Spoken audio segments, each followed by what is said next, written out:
Evening, lords, ladies and gentlemen, Fleetwood Mac fans. I've been requested by Scabies6969. I hope that's his name and not his medical condition. Whether I can do an explanation of Heartbeat Like a Hammer by Jeremy Spencer. And okay, here goes. First of all, you've got to tune the guitar to an open E tuning. Maybe I'll do another posting about how to do that, sort of basics. So you get a E chord when the guitar is open, when you've got no fingers on. This allows you to play at the 12th fret. Is also an E chord. So if you use the slide on the top 4 strings, you get an E chord.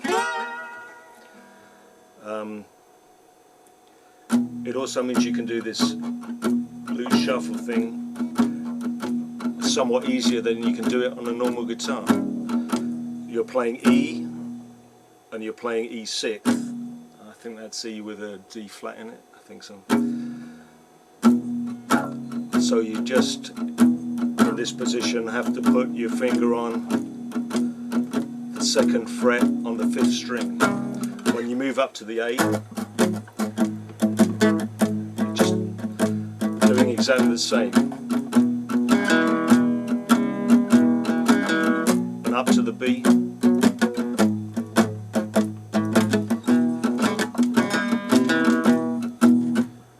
There you are, that's your 12-bar blues. So you get your E chord open or at the octave. You get your A chord at the 5th fret by just barring completely across, and you get your B chord, which are the 3 chords used in this blues in E, by barring there. And as I say, by using one of your spare fingers to make, in this case, B6th, A6 and E6. Right. The actual slide guitar playing, well, Jeremy uses the Elmore James riff, and Elmore James probably learnt it off one of his predecessors and so on. So slide your metal tube or a glass tube, whatever you prefer to use. Jeremy prefers to play on with the tube on his little finger, which allows these 3 fingers free to play. It has that advantage. It has a couple of other disadvantages which I might go into later. So basically you just play an E chord.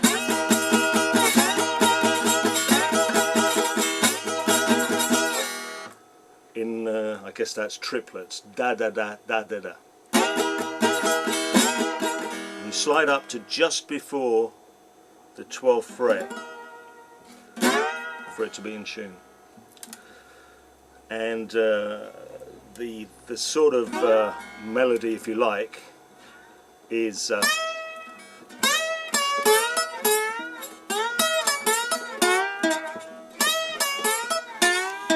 you go.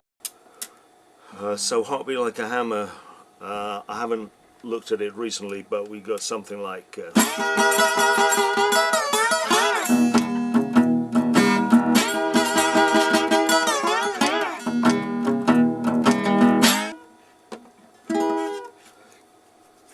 okay, well, I'll show you how to do this with just my fingers. So you do the on these 4 strings, and then we go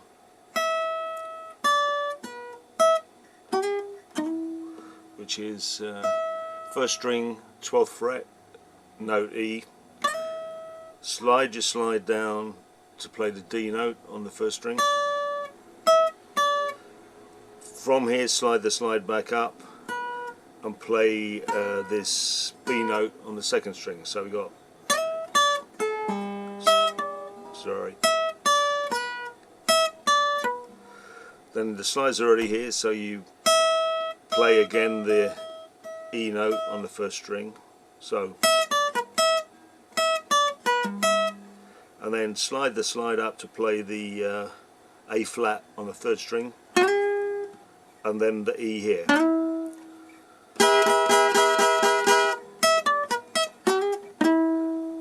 Right, that's with the fingers, this is with the slide.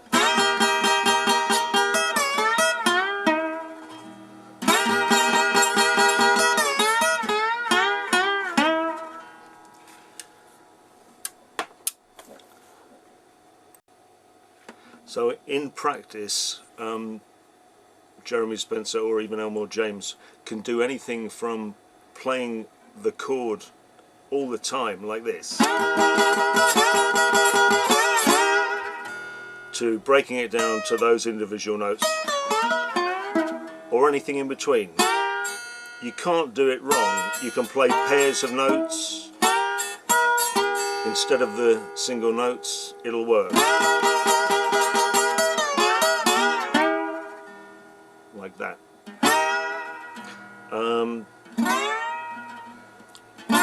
When you slide up, you're sliding up to the 12th fret, but if you want to do the vibrato,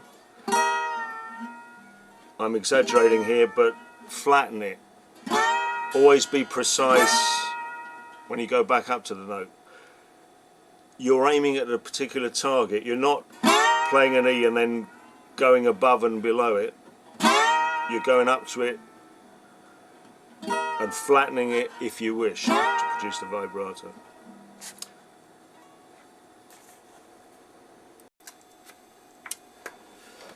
At the turnaround of this song, where it goes, and